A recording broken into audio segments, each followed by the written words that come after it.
Enfin, c'est pas trop tôt. J'attendais depuis le début d'après-midi les éclaircies qu'on nous avait promis, que Météo France nous avait promises, pour aller faire une petite séance photo dans Combourg. Il est 17h30, ça fait une demi-heure que ça s'éclaircit vraiment. Enfin, c'est pas plus mal quelque part, parce que pour faire des photos, la meilleure lumière c'est celle du matin et celle du soir. Donc je pense que ça tombe pas mal. Le temps que j'arrive dans Combourg, il sera 18h, à peine. Ouais, ça devrait être pas mal du tout. Alors, petite astuce, si tu pars comme moi à pied du camping Le Vieux Châtel à Combourg, t'as pas besoin de repasser devant l'accueil par l'entrée et de faire tout le détour par la route. Il y a un petit portillon là. Au début, quand j'ai fait le tour du camping, j'avais pas remarqué qui en fait n'est pas verrouillé. Donc tu peux sortir derrière et derrière le camping et aller directement en ville par le bois. Je te montre ça tout de suite après l'intro. Allez, c'est parti.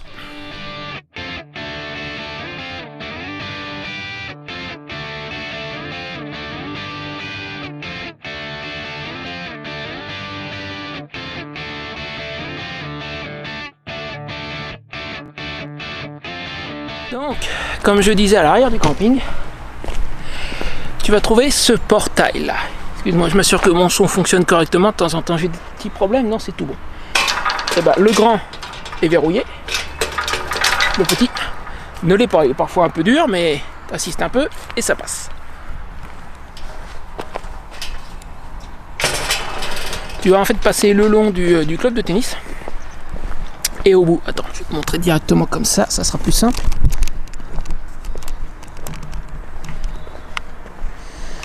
Au bout, là-bas où il y a la camionnette, tu passes le long du bâtiment, ça rejoint un chemin dans le bois qui est derrière, et t'as qu'à prendre à droite. Il y a un embranchement, mais en fait, que tu prennes l'un, que tu prennes l'autre, ça se rejoint. Je te retrouve là-bas. Voilà, donc je suis derrière le bâtiment en question, hein, je viens de là-bas, d'accord. Là, tu rejoins le chemin dans le petit bois, tu prends sur ta droite.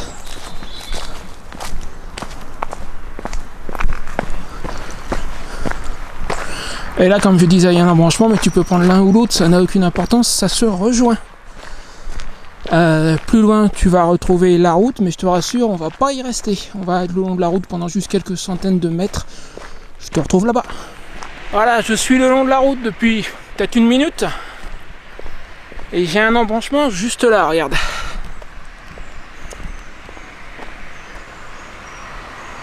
Ici.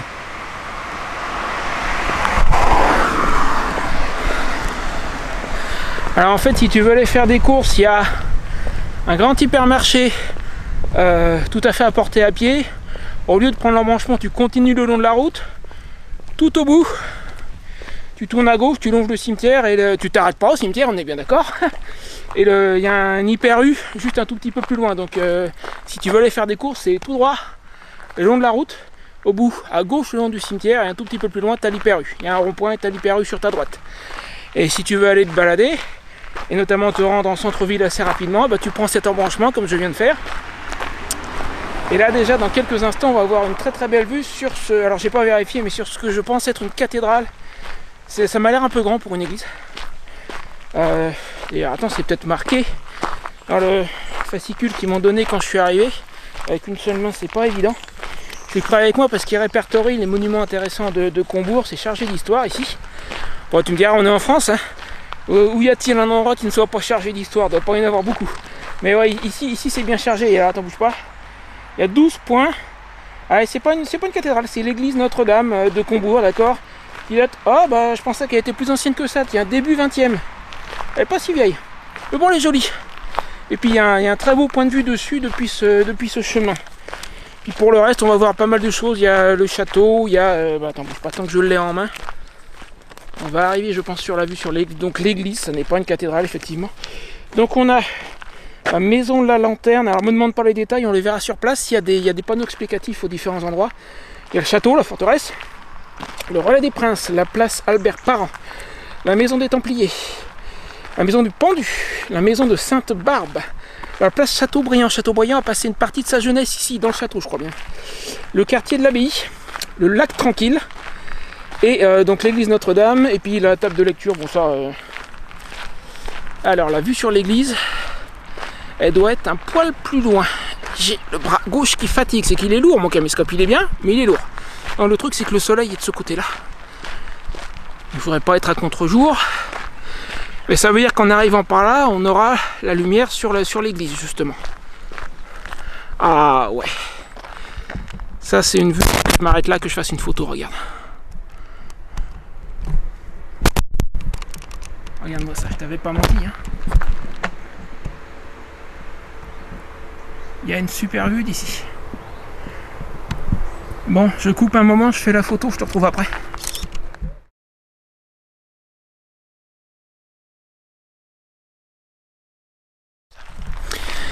Voilà qui est fait. Alors je vais sûrement faire d'autres parce que tout à l'heure, il y a 2 jours, quand je suis passé par ici pour la première fois, j'ai remarqué un joli point de vue dessus aussi en sous-bois. On arrive dessus d'ailleurs. Tiens, tu vas voir. Bouge pas. Voilà. Depuis ce sous-bois là, j'ai remarqué une belle vue. C'est quoi? Il y a même cette vue là qui serait pas mal en fait.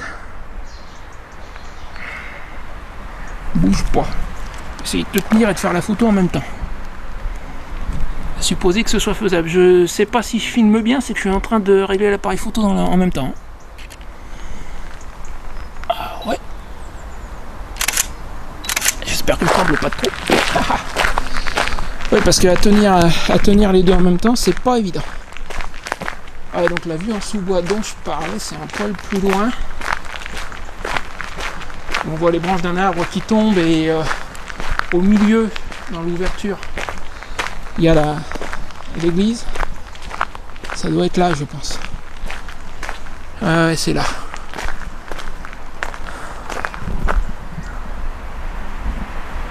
Ça fera une photo pas mal aussi. Je te pose un instant, je te reprends après.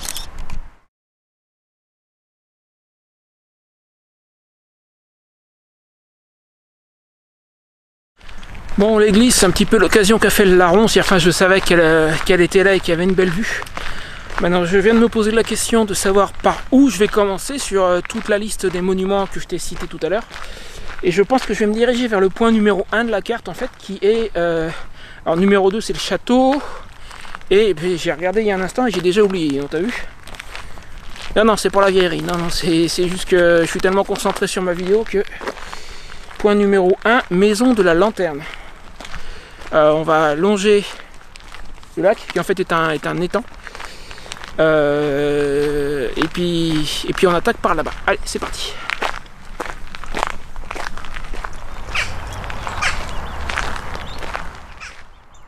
François-René de Chateaubriand est né à Saint-Malo le 4 septembre 1768. À partir de 1777, il vécut à Combourg. Il fit ses études à Dol de Bretagne, Rennes et Dinan. Jean d'Ormesson a dit au sujet de son ouvrage « Les Mémoires d'Outre-Tombe », c'est un des plus grands livres de la littérature universelle. Le génie littéraire s'y mêle à l'intelligence la plus vive et à une sensibilité merveilleuse. Ils ont rendu Combourg familier à des lecteurs sans nombre. Enchanteur irrésistible et souvent visionnaire, Chateaubriand reste aujourd'hui pour beaucoup d'entre nous un compagnon de chaque jour.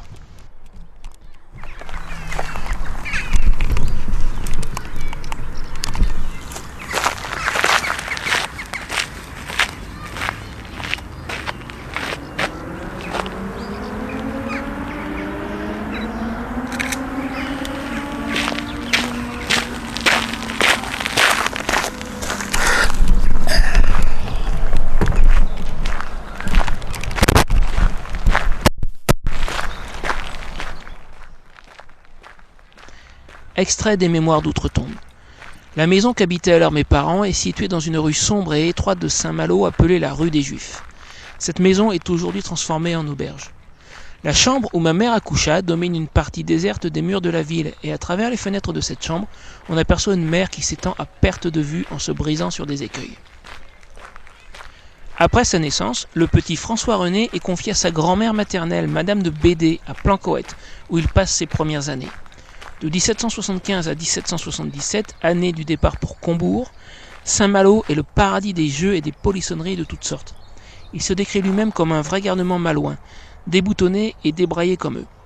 Ces années heureuses et agitées sont racontées dans la première partie des Mémoires, avec cette sensation de liberté à laquelle François-René ne renoncera jamais.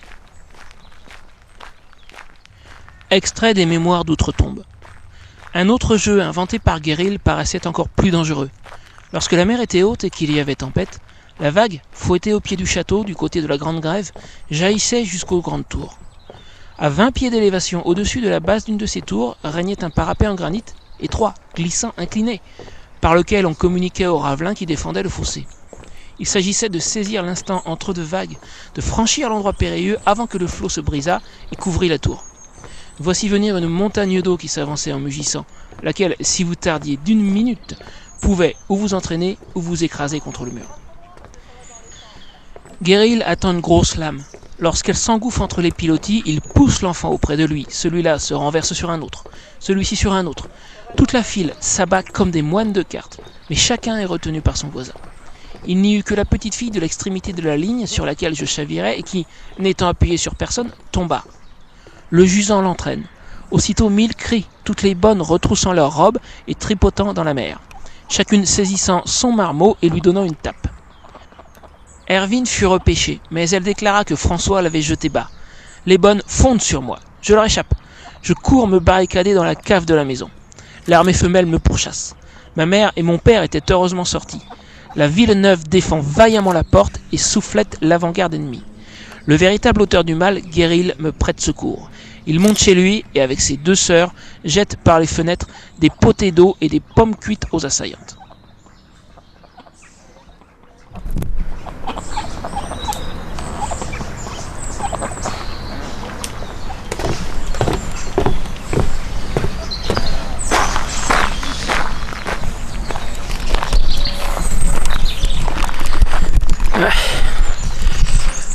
Malheureusement, les canards étaient à contre-jour. Je sais pas ce que ça va donner sur les photos, on verra bien. Il va falloir que je me repère là maintenant par contre. Encore un autre panneau informatique. Tu auras compris que les moments où je vise pas très bien avec le caméscope, c'est parce que je suis en train de les photographier pour référence, pour les avoir pour plus tard. Alors, ouais, je vois où on est. Et il faut suivre la sortie du chemin sur pilotis. Tout droit, ça mène au point numéro 4 et 1. Donc je prends pas par là, c'est derrière moi. Ok. Et je vais aussi photographier ce morceau là. L'idée c'est, alors tu verras bien dans la vidéo si je l'ai fait ou pas, l'idée c'est de pouvoir t'en lire des bouts en fait.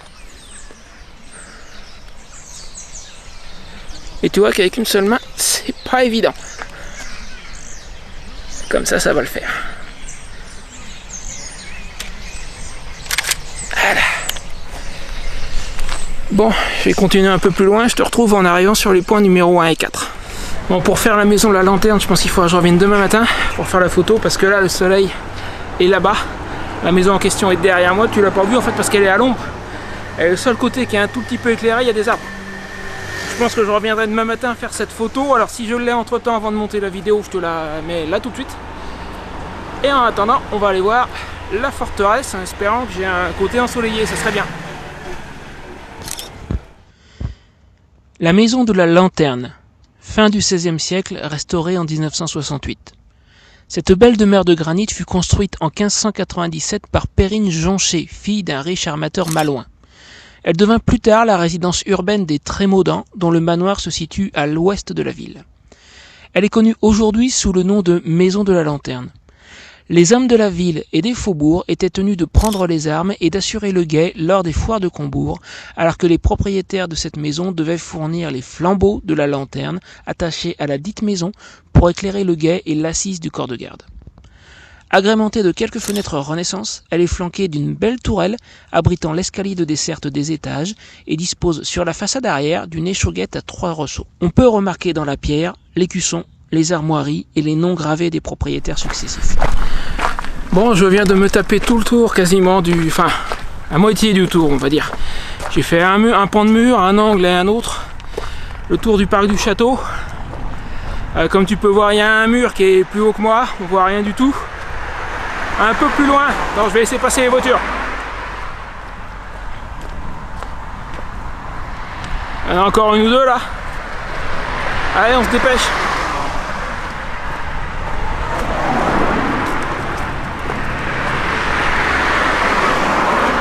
Ça y est, je crois. Donc un tout petit peu plus loin, je vois une rue qui tourne à gauche. Mon espoir, c'est de trouver un point de vue au bord de l'étang. Il s'appelle Lac Tranquille, mais je crois que c'est Chateaubriand qui l'a nommé comme ça, et je suis désolé pour le bruit. Bon, mon idée, c'est comme le soleil est par là-bas, ça serait de trouver un point de vue où il n'y ait pas le mur, donc au bord de l'étang, c'est le seul endroit où il ne va pas y avoir le mur. Je sais que depuis l'autre côté de l'étang, on voit très bien le château. Je l'ai photographié il y a 2 jours, je vais te mettre la photo là. Donc j'espère trouver un autre point de vue éclairé ou faire 1 ou 2 photos de ce château d'un peu plus près. Et puis si ce croisement à gauche fait pour mon affaire, je vais devoir faire demi-tour. On verra. Le château, port d'attache et lieu de tous les possibles. Après plusieurs séjours de courte durée, Chateaubriand passa 2 années entières à Combourg de 1784 à 1786. Le château se dresse, imposante silhouette féodale, près d'un étang, dans un paysage de bois, de landes et de culture pauvre. Un décor austère, une demeure glacée, vaste et si peu vivante. 4 des 6 enfants l'ont déjà quitté. Un père froid et sévère, une mère emplie de mélancolie. Voilà de quoi troubler et exalter l'imagination et la sensibilité de l'adolescent. C'est le port d'attache d'où il semble impossible de s'évader, et à la fois la source de toutes les rêveries, de tous les départs. Bon, mauvaise idée, ce que j'ai pris pour un chemin qui partait à gauche n'en est pas un. Je vais faire demi-tour et essayer par l'autre côté, j'aurais pas dû partir par là. Allez, c'est reparti. Bon, alors là déjà ça devient un peu plus prometteur.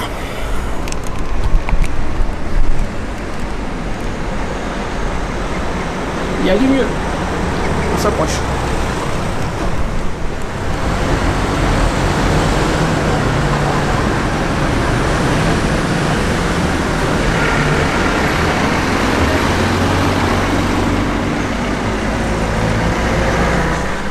Bon j'ai l'impression que pour ce qui est des vues sur le château sans entrer dans l'enceinte du parc, c'est à peu près tout. Puis il y a cette belle vue depuis l'autre côté du lac que je t'ai mise tout à l'heure, je vais te la remettre. J'ai l'impression que c'est à peu près tout. Il faudra que j'aille voir demain si éventuellement il y a moyen depuis l'autre rive du lac d'avoir d'autres points de vue. J'essaierai, on verra, je te promets rien.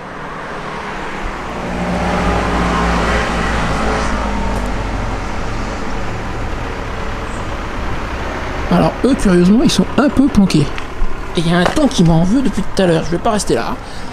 Je sais pas si c'est le lieu qui veut ça. Allez, je file. Je me doute un peu de qui doit être cette statue.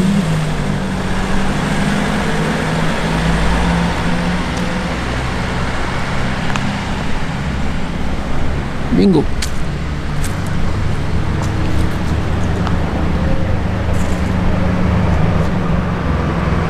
Ça mérite une petite photo.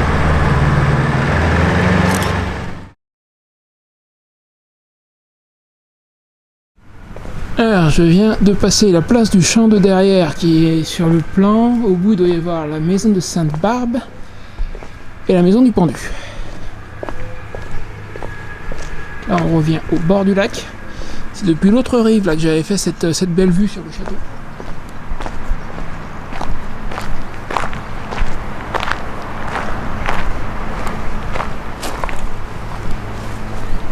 Ah oui, je vois. Attends, ça, je vais le prendre aussi pour référence.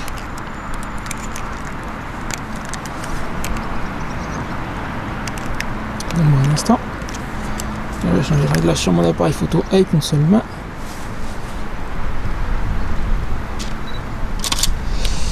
Puis je vois d'ici un des bâtiments qui était indiqué sur le plan. Je vais vérifier, je pense que ça doit être la maison du pendu, ça là-bas au bout. Ça là, on va s'en approcher dans un instant. Et alors la maison de Sainte-Barbe, pour le coup je sais pas trop. Derrière on aperçoit le château d'ici. Attends, faut que je jette un œil au plan. Parce que ça pour moi là-bas ça doit être la maison du pendu.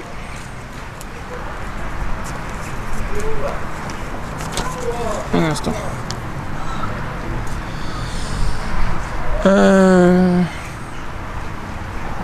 Ah, c'est peut-être l'autre. Non, la maison de Sainte-Barbe, elle est juste au coin. Ça sera celle-là. J'essaie de me repérer, je te retrouve après. Je crois que j'ai compris, en fait j'étais allé trop loin. Donc ça c'est la place du champ de derrière ça. J'étais allé jusqu'au bord du lac. Et l'autre maison qu'on apercevait c'est effectivement la maison du pendu je pense. La maison de Sainte-Barbe, elle est à l'autre bout de la place en fait. J'aurais pas dû descendre jusqu'au bord du lac tout de suite. Tiens, rue Sainte-Barbe. C'est ça, à mon avis on arrive dessus. Regarde.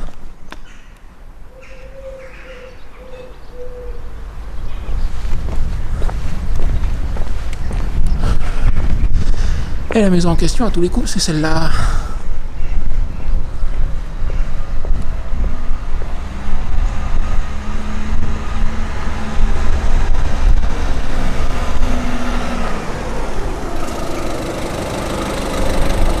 Je pense que ça doit être ça. Bon, j'y étais presque, sauf que c'est pas la maison qui se trouve à droite, c'est celle qui se trouve à gauche, là, qui est juste derrière moi. J'essaye de bien viser pour que tu la vois. Et on voit la statue de Sainte-Barbe juste au-dessus. Alors, il y a une explication d'ailleurs sur le mur que j'ai pas encore photographiée. Ben, tiens, pour une fois, celle-là, je vais te la lire en direct plutôt que de la photographier. Donc, l'explication pour cette statue en 1610.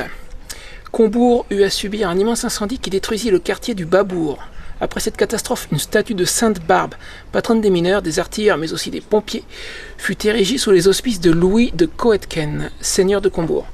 Sainte-Barbe est représentée par une statue en bois polychrome située dans une niche à l'angle d'une vieille demeure qui porte la trace d'ouvertures anciennes et un linteau datant de 1617. La place du champ de derrière, faisant face à la maison de Sainte-Barbe, constituait, avec la place des déportés, un champ de foire. On y parquait autrefois les bestiaux, d'où son ancien nom de place du marché aux bœufs. Et au début, j'ai pas repéré la maison parce que je suis tombé sur un charmant couple qui m'ont expliqué que donc l'escalier qui est représenté sur les photos et sur le dessin que j'ai sur mon plan se trouvait là au niveau de la porte et l'escalier en fait a été enlevé et remplacé par une porte. Et ils m'ont aussi expliqué qu'en fait la tour du pendu elle est pas là-bas, alors ça doit être un autre monument ou alors j'ai un... parce que dans le... Là ils me disent maison du pendu, a priori il y aura une tour du pendu dans laquelle on peut rentrer qui est un peu plus haut. Et effectivement celle-là je l'ai pas sur mon plan, alors je vais aller voir si je la repère. Et puis on ira voir la maison qui est au bord du lac après. Alors je pense que c'est de cet endroit-là qu'ils m'ont parlé, cours les passes, ils m'ont dit qu'il faut rentrer à l'intérieur. Alors on va voir si c'est ça. S'il y a quelque chose à voir par là.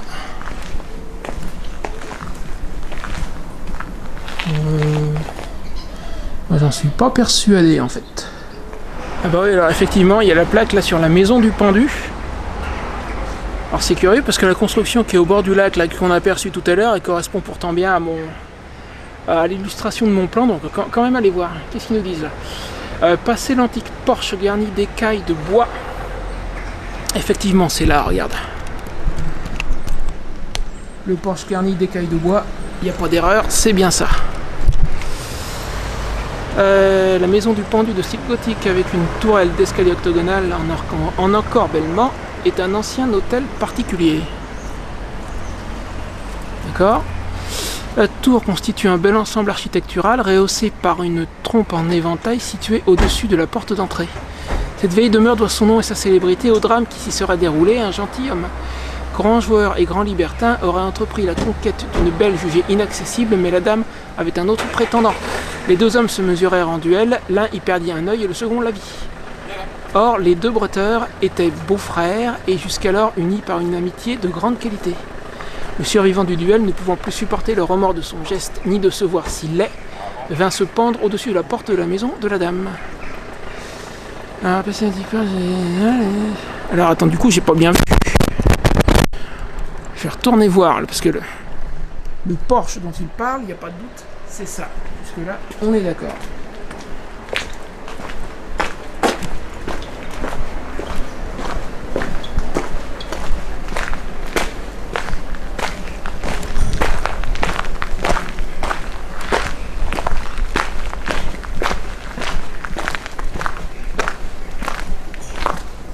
Rien de plus par là. Ou alors si c'est ça, c'est qu'elle est... je sais pas. Ah, ça continue par là. Ah bah oui d'accord. Bah si, alors ça correspond bien à la construction que j'ai vue au bord du lac, c'est juste un autre accès.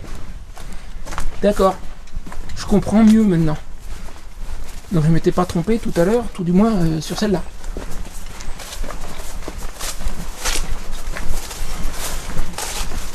Le passage n'est pas désagréable d'ailleurs. Chateaubriand et les voyages.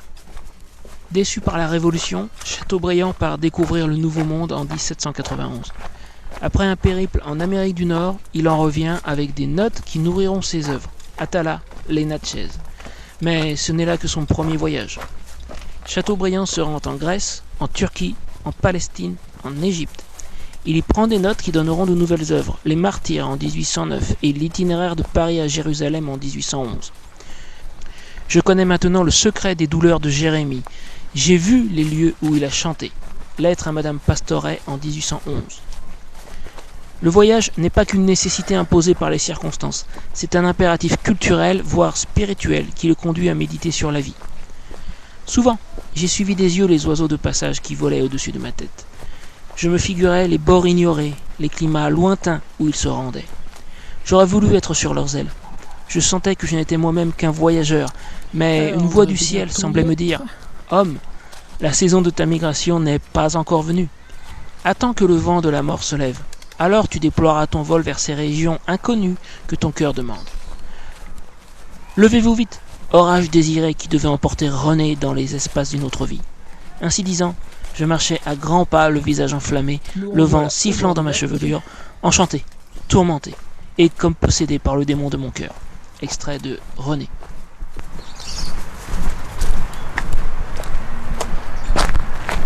Et effectivement, donc tout à l'heure on était là-bas au bout. Je peux voir le panneau d'information que j'ai vu en descendant tout au bord. Et donc la maison que j'ai repérée de loin, celle-ci c'est bien la maison du pendu, effectivement.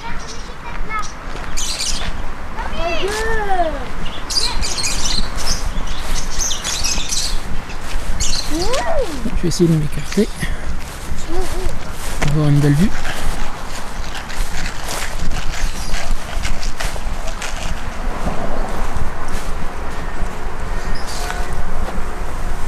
Et je pense que ça sera la dernière photo pour aujourd'hui. Je continuerai demain ou après-demain parce que là il n'y a vraiment plus assez de lumière. Voilà, je vais faire une photo, peut-être essayer de me rapprocher encore un peu après. Alors je reviens très succinctement sur ce que j'ai dit. Il y a quand même quelque chose qui est encore bien éclairé.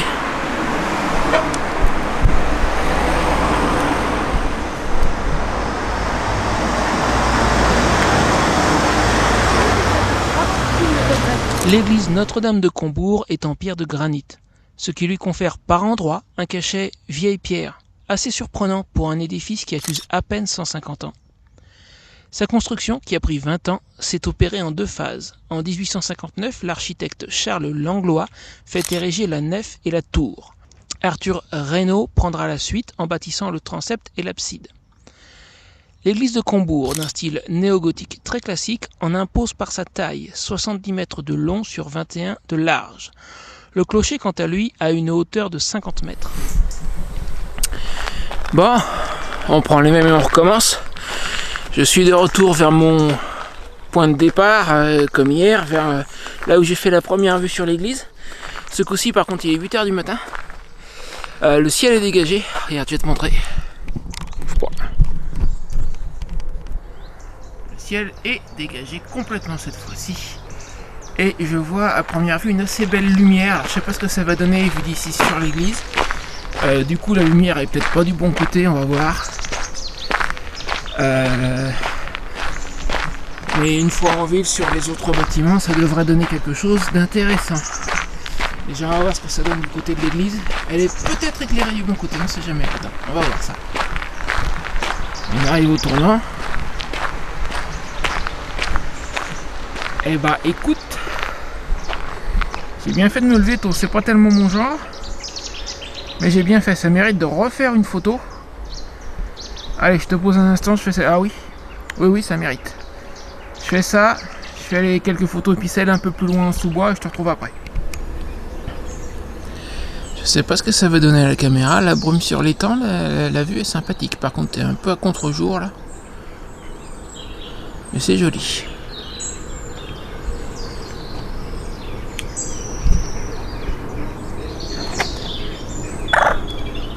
Comment ça, gros? Gros, toi-même?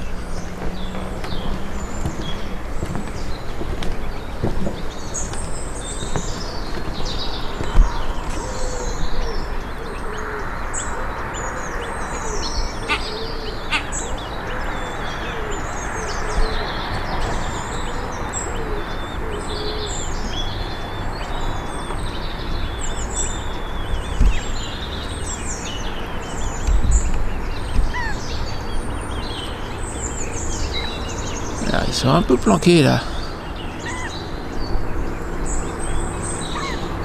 Où quelle est la poulette? Mais je sais, je regarde trop Kaamelott.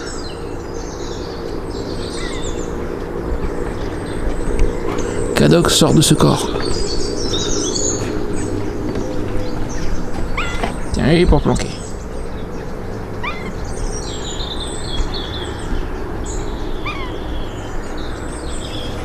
Elle était là, la poulette. Oh bah dis donc, c'est pas profond.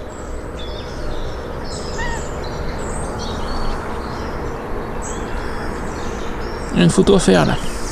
S'il reste là-dessus suffisamment longtemps. Bon alors on arrive à nouveau sur la maison de la lanterne. Je vais te retourner dans un instant. Manifestement la lumière arrive à peine dessus. Enfin c'est quand même mieux qu'hier. Je pense qu'on va aller jeter un oeil à la maison des Templiers. On reviendra dans un moment.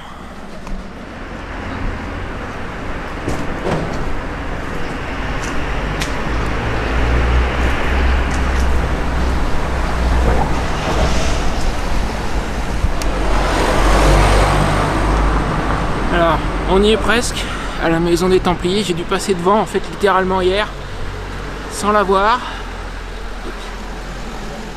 Et ce qui aurait dû me mettre la puce à l'oreille, c'est le restaurant, là, la cour du temple. On doit être juste à côté. Alors, si c'est dans le barrage... Ben, soit c'est carrément celle où il y a le restaurant aujourd'hui. Ah oui, c'est ça. Ah bah oui, bingo, je suis passé devant hier, en fait. Sur mon guide, il y a de dessiner cette figure.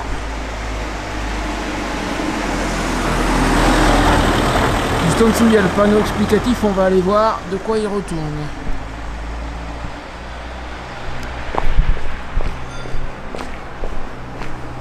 Et pareil, je pense que je vais devoir attendre que le soleil se lève un peu plus.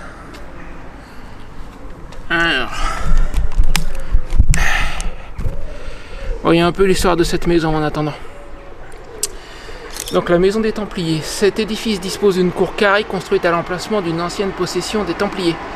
Au Moyen-Âge, les chevaliers de l'ordre du Temple possédaient à Combourg un fief s'étendant jusqu'en Lourmet et devenu, après l'extinction de l'ordre des Templiers, la propriété des chevaliers de Saint-Jean de Jérusalem. Désolé pour le bruit. Tous les éléments caractéristiques du XVIe siècle sont réunis dans cette cour. Les murs en petits moellons irréguliers, les ouvertures disposées de façon dissymétrique sur les façades, les fenêtres moulurées, les chaînes d'angle en gros blocs de pierre, les arcs de plein cintre en haut de l'escalier présentant l'originalité d'être disposés perpendiculairement. Et il ne parle pas de la sculpture que je t'ai montré il y a un instant. Elle est en photo sur le truc. Non, ils n'expliquent pas à quoi correspond cette figure. On va voir si je peux jeter un œil rapide dans la cour, comme ma présence appartient a priori au restaurant. Je vais peut-être pas trop insister. On va essayer de jeter un œil rapide.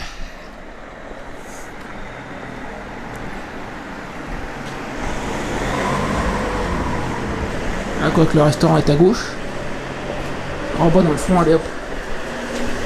Voilà qu'on y est, donc la cour en question. La voilà.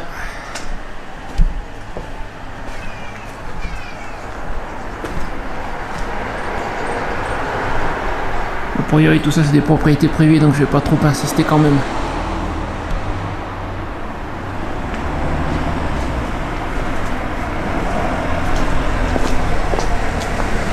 Bon pareil, je reviendrai dans un moment faire cette photo et je vais regarder s'il n'y a pas d'autres lieux que j'aurais raté hier. Je vais te refaire une belle vue quand même sur la façade. Pour ça faut que je travaille.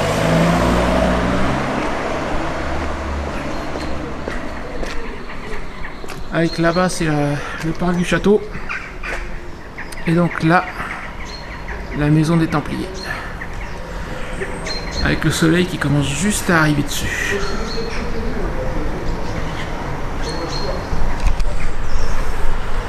Bon alors je suis de retour dans la rue, je me suis fait attaquer par le thon hier et il m'a pas raté. Ce matin j'avais la jambe gauche un peu raide, il m'a piqué vers le bas juste au-dessus de la cheville. Je le sens encore.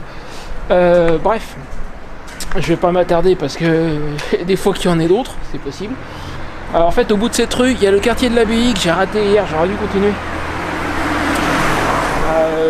Il est en bout de pays, avec un peu de chance il sera convenablement éclairé, contrairement aux rues qui pour le moment sont encore un peu sombres. On va y aller voir, et puis espérons qu'on ait une belle vue, faire quelques belles photos. C'est parti. Alors j'ai failli aller trop loin, c'est ici, je sais pas si on va voir grand chose, attends que je me renseigne un peu. Donc le quartier de l'Abbaye. Rivalon, premier seigneur de Combourg, fit don de terre aux moines bénédictins de Marmoutier en Touraine, abbaye fondée par Saint Martin, évêque de Tours, afin de créer un prieuré à Combourg. Et c'est juste là, regarde. Désolé, j'ai coupé sans faire exprès, donc on est rue du Prieuré, donc c'est juste ici.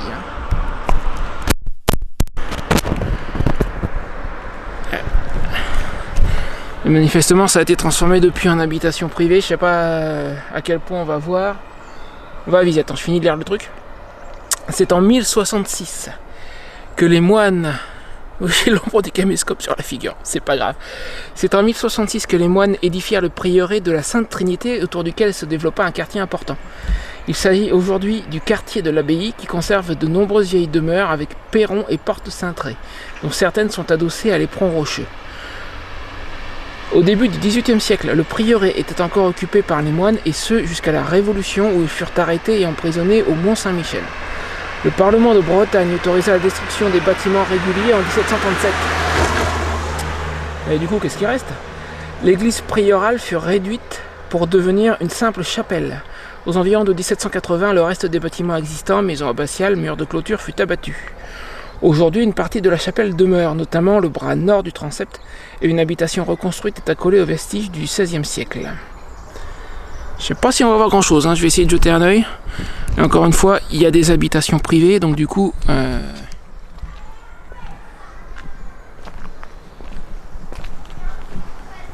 c'est peut-être là-bas, mais là-bas c'est une cour privée à présent.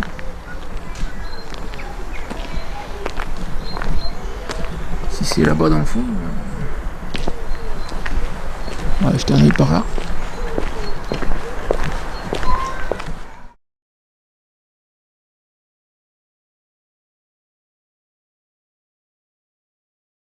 Bah non, je vois pas. Et là sur le panneau effectivement on a la photo. On voit un mur de la chapelle et l'arche dont je te parlais.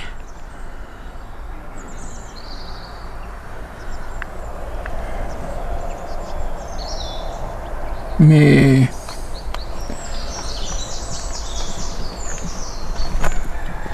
à part cette photo là, l'original, je la trouve pas. Je vais continuer à chercher un tout petit peu, mais j'y crois pas trop. Si je la trouve, je relance la vidéo. C'est même pas ça du tout. Eh ben, tu viens me voir toi? Bonjour toi. Ah, moi j'aurais fait une rencontre. C'est toujours ça, hein. Bon, t'es un peu à contre-jour. C'est dommage. Mais bonjour quand même. Ah, j'ai compris. C'est dans la cour qu'elle a, seulement il y a plein de voitures. A priori, c'est devenu une habitation privée. Je vais te donner juste un coup d'œil, mais j'ai compris où ça se trouve. Regarde. Le muret là-bas. À tous les coups, c'est ça, mais c'est pas accessible. Les 3 bagnoles, c'est devenu une propriété privée, je pense. En tout cas, je vois pas comment y accéder. Mais je pense que c'est là-bas. Voilà. Bon, je vais voir ce qu'il peut me rester éventuellement à faire. Et puis il faut que je repasse dans les rues de Combourg en espérant que ce soit un peu plus ensoleillé. Alors, j'ai tout fait sauf le relais des Princes qui est au niveau de la place Albert Parent. La place, on y est passé plusieurs fois. Même si je l'ai pas dit, mais on y est passé. Je pense que j'ai dû te le mettre par écrit dans la vidéo. Donc on se dirige vers le Relais des Princes. Alors il faut refaire le tour du parc du château. C'est de l'autre côté, il faut que je retourne sur la place. Alors pareil, je suis passé devant sans m'arrêter hier. Relais des Princes. J'ai vaguement aperçu hier, c'est un restaurant historique en fait. Les détails sont ici. Alors, désolé, j'ai encore coupé sans faire exprès, donc disais-je, je vais essayer de te lire ça. J'espère qu'il n'y a pas trop de passages. Et si je te mets pas à contre-jour, c'est mieux. Donc, le Relais des Princes du XVIe siècle. L'auberge du Relais des Princes est un exemple des nombreuses maisons à pans de bois qui existaient à Combourg, dont beaucoup ne résistèrent pas au plan d'alignement. A l'origine, il s'agit d'un relais de poste doté de 4 voitures en réserve, la localité formant un nœud routier au carrefour des routes royales Fougerdinan et Saint-Malo-Rennes par Dole et Édé. La poste céda la place au transport de voyageurs par diligence. Plus tard, ce fut l'apparition des pataches, des carrioles, des breaks, des omnibus et enfin du cheval vapeur. Mais les écuries du Relais des Princes ont abrité des chevaux jusqu'à la fin du 19e siècle. L'auberge était leur aliment des voyageurs, il faisait bon y séjourner. Mais elle devint célèbre lorsque le marquis de Coulanges, cousin de Madame de Sévigné et bon vivant, l'adopta comme rendez-vous de chasse. Voilà l'histoire de l'endroit, et puis je crois bien que c'était le dernier endroit qui me restait à voir. Alors maintenant que le soleil passe par-dessus les toits, j'ai encore 2-3 photos à faire. La maison des Templiers et l'autre là-bas. Et puis je pense que ça va être à peu près tout. Oublie pas le petit j'aime, le petit commentaire, tout ça. Et puis si t'es pas encore abonné, c'est le moment. Salut et à la prochaine. Et bientôt on va aller faire un tour à Saint-Malo.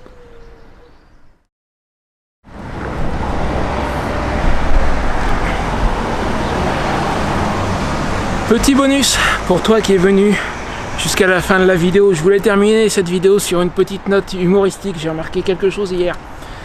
J'ai un oncle en Bourgogne, à Saint-Honoré-les-Bains exactement, dans la Nièvre. Et là-bas, ils ont une pizzeria qui s'appelle le Don Camillo.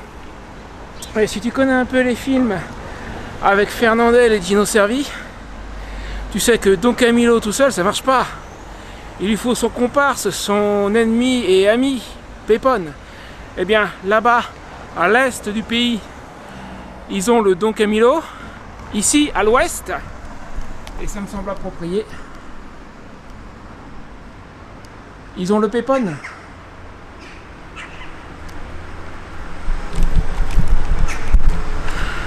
L'un ne va pas sans l'autre, mais toujours opposés, du coup l'un à l'est, l'un à l'ouest, ça me semblait assez logique. Ennemis, un à l'est, l'un à l'ouest, mais amis, dans le même pays tous les deux. Ça me semblait assez complémentaire, on va dire. Le Don Camillo en Bourgogne, le Pépone en Bretagne. Quand même, c'est pas mal. Allez, salut!